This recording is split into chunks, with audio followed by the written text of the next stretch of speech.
I got so much motherfucking design on right now. Break it down, bring it back, make it clap. I got 3 old thoughts, new guap, wear that thing. Bitches on my line, and you know they come straight. Hold up, what it not, 45, scope it cash like whoa. How you fucking with these hoes up?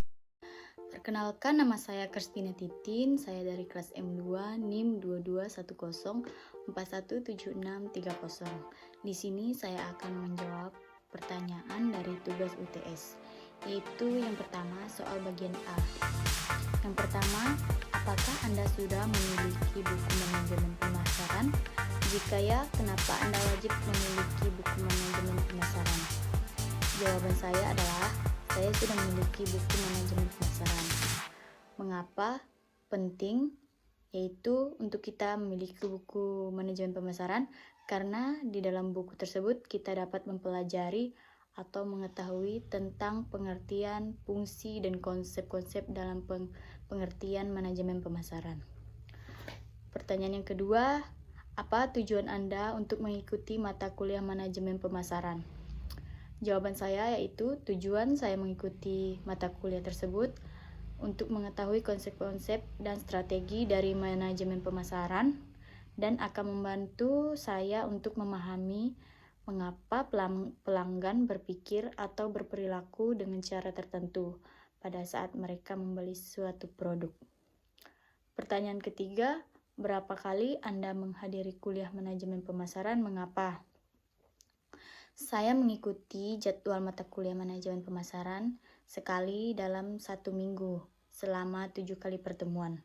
Karena mata kuliah ini sangat penting bagi saya dan sangat penting untuk dipelajari. Soal bagian keempat, apakah Anda aktif menjawab soal-soal yang ditanyakan di kelas? Jawabannya, saya tidak aktif dalam menjawab soal-soal di kelas. Karena terkadang saya kurang paham dengan pertanyaan yang ditanyakan. Soal bagian kelima, ada berapa tugas yang sudah saudara kerjakan? Dalam bentuk apa? Jelaskan isi tugas Anda. Saya mengerjakan 3 tugas yang telah Bapak berikan. Dalam bentuk video recording, tugas tersebut berupa tugas manajemen pemasaran, membaca ringkasan bab 1, pengertian Apilio. Apakah Anda sudah bergabung di Google Classroom? Apa tugas yang diberikan di Google Classroom? Tanggal berapa? Tugas di Google Classroom dikumpulkan. Apakah sudah dinilai dosen? Saya sudah bergabung di Google Classroom sesuai dengan perintah Bapak. Tugas pengertian Apilio pada tanggal 23 belum dinilai. Soal yang bagian B, yaitu berkenaan dengan Apilio. Yang pertama, apa itu Apilio Marketplace? Jelaskan. Apilio Marketplace adalah sebuah aplikasi yang baru yang diberikan pengalaman berbelanja online yang berbeda, dan tidak hanya sebagai platform berbelanja. Apilio juga menawarkan berbagai program afiliator yang memberikan kesempatan bagi penggunanya untuk mendapatkan keuntungan. Soal bagian kedua, dari mana Anda mengetahui Apilio Marketplace tersebut? Saya mengetahui aplikasi berbelanja ini atau Apilio mengetahuinya dari dosen kami, Pak Adi Mursalin, SEMM. Apakah Anda mendaftar di Apilio Marketplace? Saya sudah mendaftar di Apilio Marketplace. Apakah soal bagian 4 yaitu apakah merasa tertarik ikut Apilio atau terpaksa daftar Apilio? Jelaskan jawaban Anda. Sejauh ini saya merasa cukup tertarik karena mendaftar di bisnis ini gratis dan tidak dipungut biaya. Bisnis ini juga sangat cocok untuk kita para kalangan mahasiswa karena selain berbisnis yang mudah, juga akan membantu keuangan. Jelaskan, ada berapa marketing plan di Apilio tersebut? Jelaskan. Marketing plan di Apilio ada afiliasi produk dan afiliasi member. Jelaskan bagaimana komisi yang ditentukan dalam Avilio tersebut. Jawabannya, setiap produk mempunyai nilai Avilio margin atau disebut dengan AM. Cara menghitungnya yaitu AM dikalikan 100, kalikan persen lalu dibagi, dan serangkaian proses untuk menciptakan, mengomunikasikan, dan memberikan nilai kepada pelanggan, dan untuk mengelola hubungan pelanggan dengan cara yang menguntungkan organisasi dan pemangku kepentingannya. Faktor-faktor yang mempengaruhi situasi ekonomi saat ini pada pemasaran. Ada banyak cara pemasaran dapat dianggap sebagai subdisiplin ilmu ekonomi. Perekonomian berdampak langsung pada cara pemasaran mendorong produknya ke konsumen. Permintaan dan pasokan mengikuti kontur pasar. Ekonomi menggunakan konsep yang disebut the law of diminishing return untuk menjelaskan bagaimana sumber daya dapat dialokasikan untuk maksimalkan laba atas investasi. Alokasi anggaran untuk bisnis, jumlah dana yang didedikasikan untuk upaya pemasaran bisnis kecil, menengah, besar Anda secara langsung terkait dengan penjualan dan kesuksesan perusahaan Anda. Ekonomi nasional. Ekonomi nasional mempengaruhi hampir setiap bisnis kecil dan perusahaan besar dengan hampir semua cara yang kemungkinan. Tren ekonomi. Tren ekonomi seperti tren fashion. Mereka bergeser secara teratur dan didasarkan pula pada sejumlah faktor konkret dan tidak berwujud. Misalnya, konsumen mungkin tiba-tiba memutuskan untuk menghabiskan banyak uang untuk suatu jenis atau kategori produk berdasarkan penampilannya di acara TV populer atau film blockbuster, makmur atau bom times. Pada saat kesuksesan ekonomi, pemasaran Anda bisa mulai tumbuh tak terkendali. Ketika peningkatan pemasaran membawa peningkatan penjualan, banyak bisnis kecil tergoda untuk melipat gandakan upaya mereka dengan harapan menciptakan efek bola salju. Transaksi persaingan. Bagian cara menanggapi perubahan ekonomi perusahaan dengan pesaing Anda. Utilitas ekonomi. Teori utilitas ekonomi menyatakan bahwa konsumen akan membeli barang-barang yang meningkatkan kepuasan pribadinya. Perubahan industri. Terlepas dari perubahan persaingan atau pasar yang lebih luas, bisnis terkadang juga harus menghadapi perubahan dalam industri tempat mereka beroperasi. Pemasaran Indonesia. Di Indonesia, terdapat beberapa pasar regional yang besar dan lebih banyak ceruk pasar dan pasar mikro. Persyaratan pelabelan di Indonesia, barang wajib diberi label dalam bahasa nasional, bahasa Indonesia. Pengecualian dapat diberikan hanya jika terdapat kesulitan dalam menemukan kata-kata dalam bahasa Indonesia dengan arti yang mirip, atau jika tidak ada kata-kata pengganti dalam bahasa Indonesia. Peluang pemasaran di Indonesia, yaitu profil konsumen. Usia median di Indonesia adalah 29,7 tahun pada tahun 2020. 20,2% penduduk berusia 0 dan 14 tahun. 67,7% berusia 15 dan 64 tahun, dan 6,05% berusia 60 tahun ke atas. Daya beli konsumen Indonesia, PDB, per kapita PPPP di negara ini adalah 12,301 USD pada 2019, seperti yang dilaporkan oleh Bank Dunia. Perilaku konsumen Indonesia. Indonesia telah mengalami tingkat pertumbuhan yang konsisten dalam beberapa tahun yang tercermin dari peningkatan pendapatan, termasuk pendapatan yang dapat dibuang, sehingga meningkatkan pengeluaran rumah tangga secara keseluruhan. Bab 3. Perencanaan strategi pemasaran. Dalam situasi ekonomi global yang ditandai dengan perubahan-perubahan yang semakin cepat, menjadi sangat perlu bagi perusahaan untuk memiliki kemampuan dalam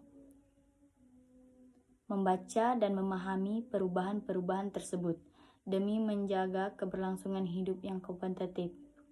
Konsep dasar perencanaan pemasaran yaitu untuk mengatur penjualan dan fungsi pemasaran.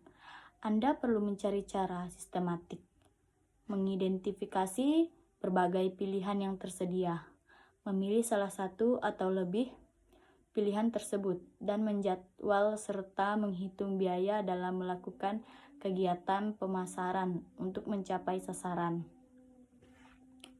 Apa itu perencanaan strategi pemasaran? Perencanaan strategi pemasaran melibatkan pembuatan peta jalan untuk memberitahu Anda bagaimana Anda akan menjual produk atau layanan atau pelanggan Anda. Mulailah dengan analisis situasi. Sebelum Anda mendapat pengembangan ekonomi, Anda perlu menentukan dengan tepat di mana posisi bisnis Anda saat ini. Sebagai besar, informasi ini adalah dalam berencana bisnis Anda yang ada di laporan data yang diperbaharui. Tentukan pelanggan ideal. Seorang pemilik bisnis yang mengatakan semua orang adalah klien saya, mengandalkan konsep pemasaran luas yang kemungkinan besar akan merusak kesuksesan penjualan. Tetapkan tujuan pemasaran. Pemasaran harus mengaruh pada penjualan. Tentukan bagaimana upaya pemasaran Anda meningkatkan pendapatan. Pilih alat pemasaran. Setelah Anda mengenal pelanggan Anda dan apa yang ingin Anda lakukan, tentukan metode pemasaran Anda. Dana anggaran. Semua membutuhkan uang, dan Anda ingin memastikan Anda memiliki anggaran yang memungkinkan strategi Anda berhasil, tetapi tidak membuang uang banyak demi uang pada strategi yang tidak efektif. Tetapkan anggaran untuk setiap strategi. Arti penting perencanaan pemasaran. Tidak dipungkiri bahwa perencanaan pemasaran penting.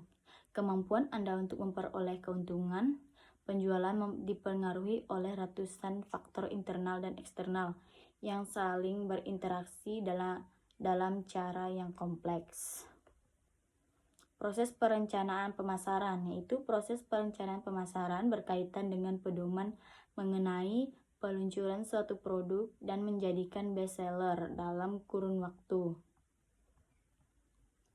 Perusahaan memeriksa kondisi pasar. Tentukan target di mana mereka ingin melihat produk mereka dengan membuat analisis dan mengadopsi teknik pemasaran yang berbeda. Kebutuhan proses perencanaan pemasaran. Proses perencanaan pemasaran diperkenalkan sebagai untuk memberikan perusahaan strategi ke mana mereka ingin melihat bisnis mereka di masa depan. Langkah-langkah proses perencanaan, yaitu langkah-langkah proses perencanaan biasanya serupa untuk setiap bisnis dengan perubahan kecil sesuai kondisi, yaitu yang pertama, mengembangkan rencana tindakan, pantau posisi Anda saat ini, terus mengembangkan strategi pemasaran, menggunakan, melaksanakan, dan mengevaluasi proses perencanaan. Tipe-tipe perencanaan pemasaran. Perencanaan pemasaran jangka panjang mengacu pada perencanaan pemasaran yang dilakukan selama lebih dari 1 tahun. Perencanaan pemasaran jangka pendek dilakukan kurang dari 1 tahun untuk kegiatan pemasaran, mengacu pada perencanaan pemasaran jangka pendek. Faktor yang mempengaruhi perencanaan pemasaran. Ada beberapa faktor yang mempengaruhi perencanaan pemasaran suatu organisasi, yaitu faktor internal, industri, alami. Kesulitan dalam perencanaan pemasaran. Perencanaan pemasaran berkaitan dengan identifikasi sumber daya yang tersedia dan mengalokasikan sumber daya ini untuk mencapai tujuan organisasi.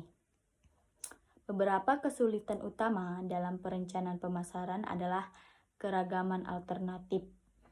Salah satu kesulitan terbesar dalam perencanaan pemasaran adalah ketersediaan jumlah alternatif untuk memecahkan suatu masalah. Perubahan biaya yang cepat. Biaya produksi suatu produksi tidak tetap. Itu bisa berubah seiring waktu. Konsumsi waktu. Pegangan lain dalam cara perencanaan pemasaran, yaitu proses yang memakan waktu. Kesulitan riset pemasaran. Setiap perencanaan pemasaran didasarkan pada riset pemasaran tentang perilaku konsumen yang sangat tidak pasti, terutama di India. Kemampuan manajemen yang tidak memadai. Perencanaan pemasaran melibatkan kemampuan dan kecerdasan hebat dari manajer dan staf pemasaran. Mahal. Kesulitan lain dalam perencanaan pemasaran adalah melibatkan pengeluaran yang besar karena melibatkan riset pemasaran yang ekstensif. Perubahan yang sering terjadi dalam kebijakan pemerintah merupakan kesulitan lain dalam perencanaan pemasaran yang efektif. Sistem perencanaan pemasaran dalam kategori luas. Struktur ini dapat berupa sebuah organisasi berorientasi produk, organisasi berorientasi pelanggan, organisasi berorientasi pasar, organisasi berorientasi fungsi.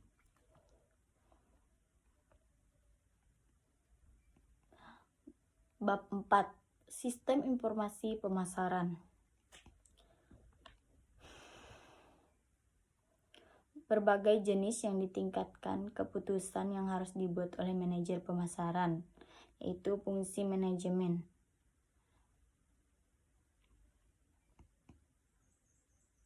Mengidentifikasi 5 fungsi berikut sebagai parameter dari apa yang dilakukan manajer, yaitu perencanaan, pengorganisasian, koordinasi, memutuskan, mengontrol.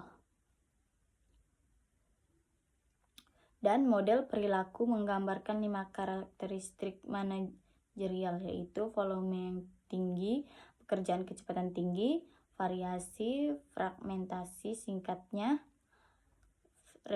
preferensi, masalah saat ini, ad hoc spesifik, jaringan interaksi yang kompleks, kontak dan kontak, referensi yang kuat untuk media verbal. Peran manajerial. Mintzberg mengemukakan bahwa aktivitas manajerial terbagi dalam 3 kategori, yaitu interpersonal, pemrosesan informasi, dan pengambilan keputusan.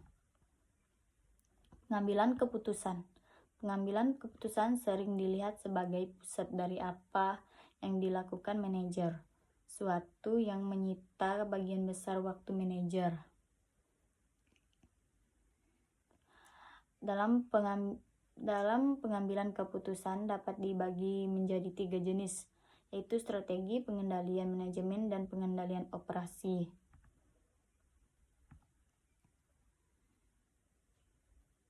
Proses sistem informasi pemasaran.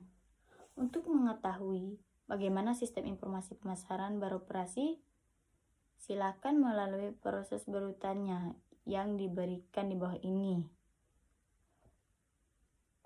Komponen sistem informasi pemasaran. Sistem informasi pemasaran dimaksudkan untuk menyatukan item data yang berbeda ke dalam badan informasi yang koheren.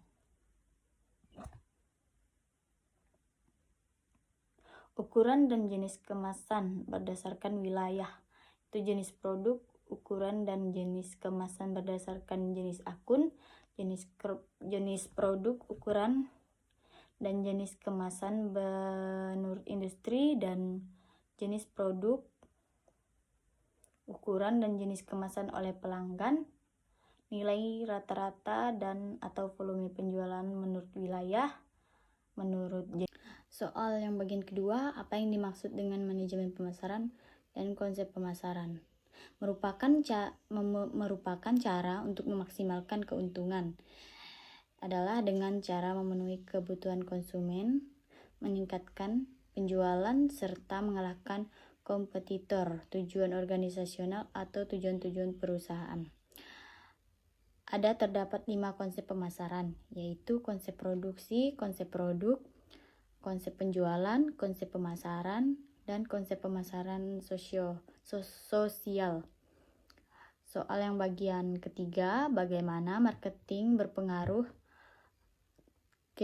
mempengaruhi kehidupan Anda di masa mendatang. Berikan contoh dalam penjelasan Anda. Marketing sangat mempengaruhi kehidupan saya, apalagi di masa yang akan datang. Pengaruh pemasaran di masa depan masih akan menjadi faktor kunci dalam kesuksesan saya dalam berbisnis. Dan beberapa contoh pengaruh pemasaran di masa yang akan datang ialah penggunaan teknologi canggih. Pemasaran akan semakin dipengaruhi oleh teknologi seperti kecerdasan buatan yang disebut dengan AI, analitik data, dan kecerdasan bisnis yang memungkinkan perusahaan untuk memahami pelanggan dengan baik dan menargetkan mereka secara efektif. Soal bagian 4. Apakah ada perbedaan antara konsep produk, konsep produksi, konsep penjualan dengan konsep pemasaran? Itu konsep produk bertujuan untuk menyediakan produk yang kaya kualitas dengan fitur inovatif dan kinerja yang luar biasa kepada pelanggan. Sedangkan konsep produksi bertujuan untuk mencapai skala ekonomi melalui produksi massal dan meningkatkan rantai pasokan. Kemudian soal bagian D. Soal bagian D berkenaan dengan video manajemen pemasaran. Yang pertama yaitu silahkan buka link ini dan buka link videonya dan ditonton dan jelaskan isi dari video tersebut. Sebutkan judul video tersebut dan siapa pembicara dan manfaat apa yang Anda peroleh dari menonton video tersebut. Bagaimana cara mempelajari manajemen pemasaran menurut pembicara tersebut? Isi dari video tersebut adalah ilmu tentang manajemen pemasaran, di mana banyak hal yang terkait dengan manajemen pemasaran, terutama dalam kehidupan sehari-hari maupun dalam perusahaan atau bisnis yang lain. Video tersebut berisi tentang pengertian dari manajemen pemasaran dan serangkaian proses dari menganalisis, merencanakan, melaksanakan, serta pengendalian kegiatan dalam manajemen pemasaran. Judul video tersebut yaitu adalah manajemen pemasaran dan pembicaranya adalah dosen Dr. Ahmad Ikhwan Setiawan, SEMT. Apa manfaat yang kita dapatkan? Yaitu manfaatnya kita dapat memahami ilmu yang disampaikan oleh beliau tersebut. Dan saya mulai merasa mendapat sedikit gambaran. Semoga saya bisa menjadi seorang yang bisa bersaing dalam bisnis pemasaran.